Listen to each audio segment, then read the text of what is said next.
Hello YouTube, welcome back to my channel, or welcome if you are new.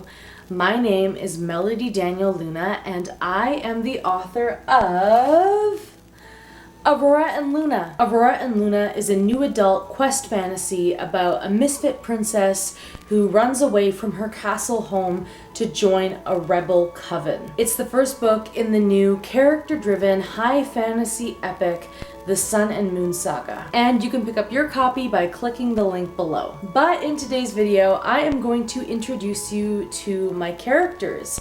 Now, at this point in the Sun and Moon Saga, there are 5 main characters. More may be introduced as the series goes on, but that is how many there are by the end of Aurora and Luna. And these 5 characters are the 5 points of view in Aurora and Luna's sequel, The Soldier Queen, which is what I'm writing right now. Anyway, enough babbling, let's dive right in. So the first character is, of course, Aurora, who is the protagonist and the sole point of view, excluding the prologue, for book 1, Aurora and Luna. Aurora Green, commonly known as the Mundane Princess, is the daughter of King James and Queen Audrey Green, the ruler of the Greenlands. Now, as you may know from being on this channel, when asked to give an elevator pitch for my book, Aurora and Luna, I always say, a misfit princess joins a rebel coven, and Aurora is in fact that misfit princess. In New Camelot, only the upper class people,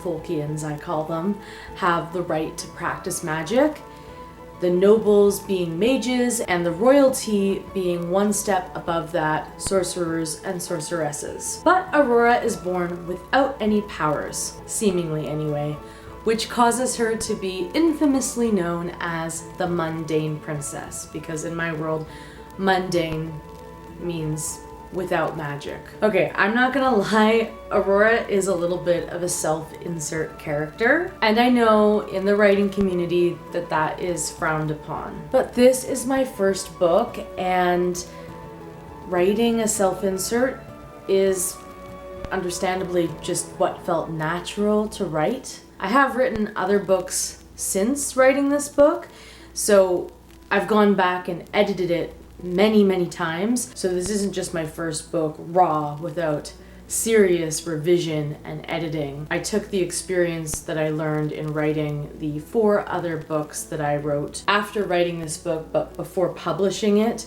I took all that experience and I used it to level this book up. So even though this book is my first book, it kind of feels like my 5th book in a sense. But maybe I don't need to justify why I wrote a self-insert character in this book, because honestly, some people don't really see it. Some of my friends do see how Aurora could be like a younger version of me, but some of my other friends, including my boyfriend, they don't see it. So maybe on the surface, me and Aurora are different enough where it's okay. I mean, I'm not a magical rebel princess witch as much as I want to be. I am a witch, but I'm a different kind of witch. Sadly, I cannot turn myself invisible.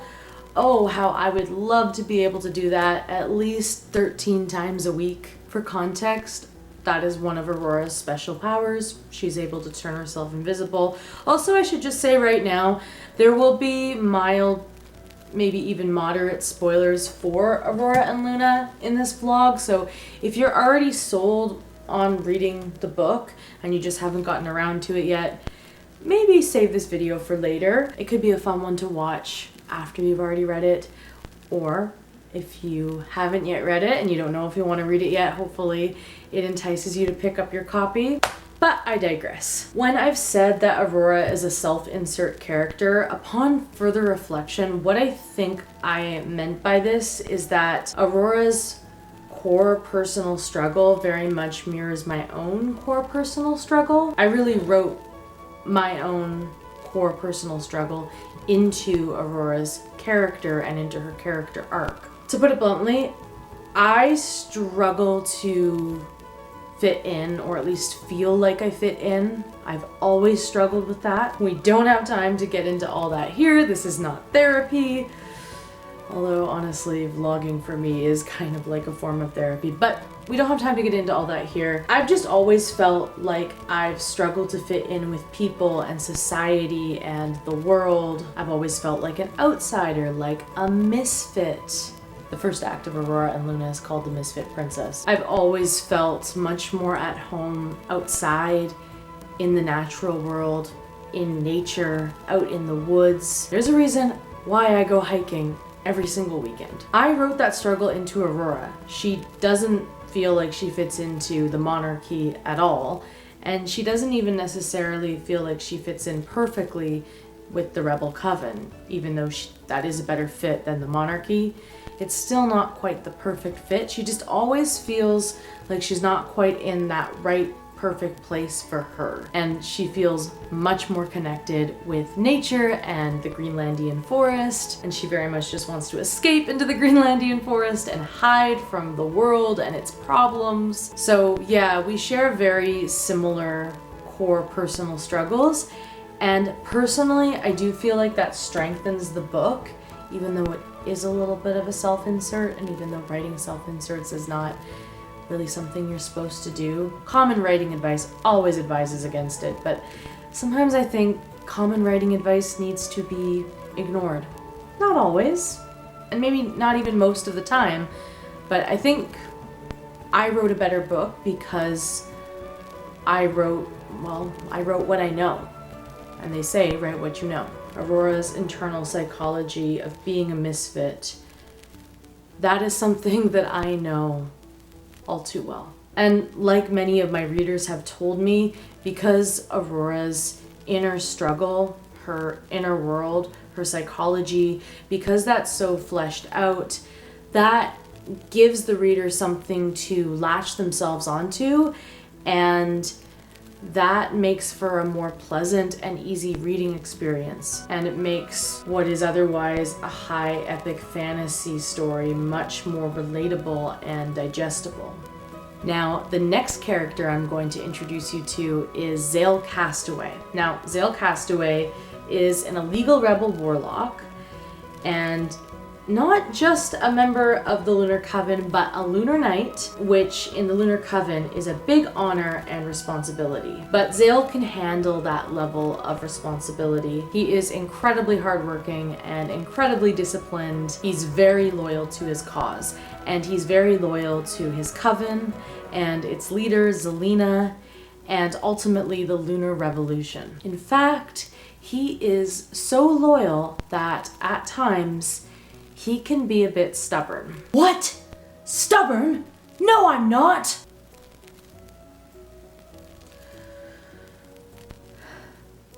At times, he can be a bit stubborn. That's what I thought you said! Zale, do we have to get into this right now? Can't you wait until my next writing session? I'm kind of trying to film a vlog to promote Aurora and Luna. You're defaming me is what you're doing. No, I'm not. Yeah, you are. Is it really defamation if it's true? It's not true. I'm not stubborn. I'm fighting against the injustice that Sola has committed against New Camelot. I'm fighting for the Lunar Revolution. Okay, that may be true, but Zale, the injustice that Sola did to the peasants, that is not the only injustice that he has committed. There have been many, and I would say what's worse is what he's done to the races native to New Camelot, the Volkian, who call the planet by a different name entirely. Now, if you don't mind, I need to get on with the vlog. Lots of characters to get through, all of whom have suffered at the hand of Sola in their own way. Zale, not now. I need to move on to Aiden Leo. Oh. Of course. Aiden. What can I do with him? Now, Aiden Leo is a noble mage, so he is of upper class descent, and he has much more access to his powers than someone like Zale. I can still hear ya! But Aiden is still on the side of the rebels and the Lunar Revolution. I'll let you learn more about why when you read Aurora and Luna. For now, just know that Aiden... I heard my name? Oh, yes. Hello, Aiden. I'm just trying to film a vlog to promote Aurora and Luna. What's a vlog? It stands for video log. It's basically a video diary entry. I post them to YouTube. What's YouTube? 20 minutes later. Greetings, YouTube Coven. Welcome back to the channel. My name is Aiden Leo. How are you doing today? I'm doing swell. Thanks for asking. Now, if you haven't yet read Mel's book, you totally should, and here's the reason why. I'm in it. Me, Aiden Leo. You're in it? That's your reasoning? Well, yes. I mean, I am Aiden Leo, and the cosmos did give me these dragons. I mean, dragons. Isn't that reason enough? No offense, but unless we hook the reader with a compelling pitch, they're not going to care about you. But this is compelling. I have dragons. What's more compelling than that? A reminder that the dragons belong to both you and Aurora, and a reminder that currently they are still in their eggs and have not yet hatched. Aiden, this video is getting too long. I need to move on to Daisy. Now, Daisy is an orphan high elf. Low elf. Really? You too? Daisy was raised by low elves, but technically she is a high elf. No, I'm not. I'm a low elf. Frankly, she might even be more stubborn than Zale. I can still hear ya. I'm not stubborn. I'm just speaking the truth. I was raised by low elves, and therefore, I'm not a high elf, I'm a low elf. Okay, you know what? Let's just move on to Skye. Now, Skye is not only a fairy, but she is queen of the fae. And she is, for me, the hardest to write because she is so detached and so logical. She's a good leader. Like Zale, she is very loyal to her cause, to protect the fae and, by extension, all of New Camelot. I'm going to pretend that you didn't just call Utopus by that name.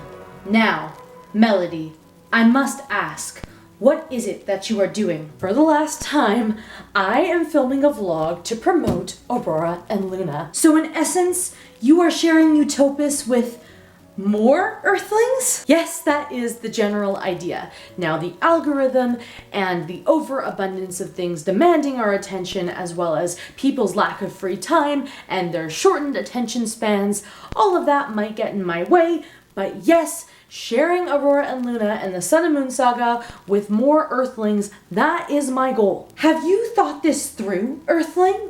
Well, no, clearly you haven't. All you Earthlings are the same. You are all driven by your selfish, myopic, egotistical prospects. Skye, I'm not sure I follow. Yes, making art is a little bit self-indulgent, but at the same time, there are far worse things I could be doing with my life than writing and publishing a fantasy series. Melody, if your book becomes popular, if this video goes viral, then more Earthlings will find out about Utopus, and more Earthlings might try to travel here. We have enough of you guys as it is. Please, let's keep Utopus safe from Earthling destruction. But Skye, this is my dream, to write and publish the Sun and Moon Saga. Is your silly childhood dream more important than the welfare of an entire planet?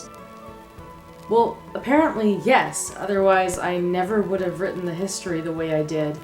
What with the Earthlings journeying across galaxies and stealing Utopus in what they call the quest for New Camelot. Like, don't get me wrong, it's a terrible thing that the Earthlings did, but the conflict also does make for a good hook. And as I said to Aiden earlier, that's what sells books, a good hook. Wait a minute, you're the reason all this came to be?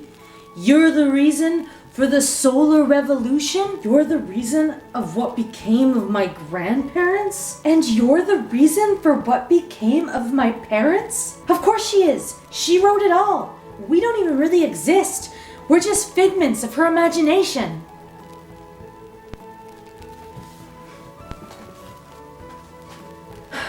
Okay, I think I've escaped those guys for a while. Hopefully until the next writing session. In the meantime, you can order your copy of Aurora and Luna by clicking the link below. I would be so incredibly grateful, and I know they all would too. Maybe not Skye, but at least Aiden would be grateful.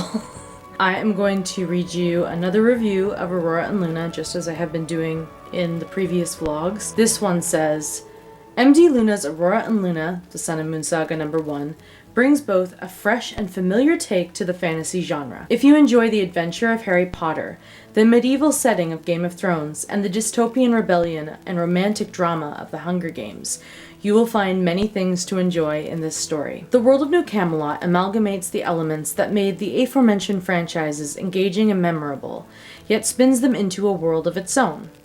The environments are described vividly and the characters are defined and realistic.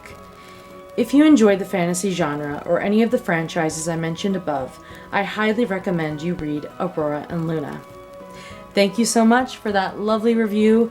I really appreciate it. So yes, I would be so happy if you picked up your copy of Aurora and Luna.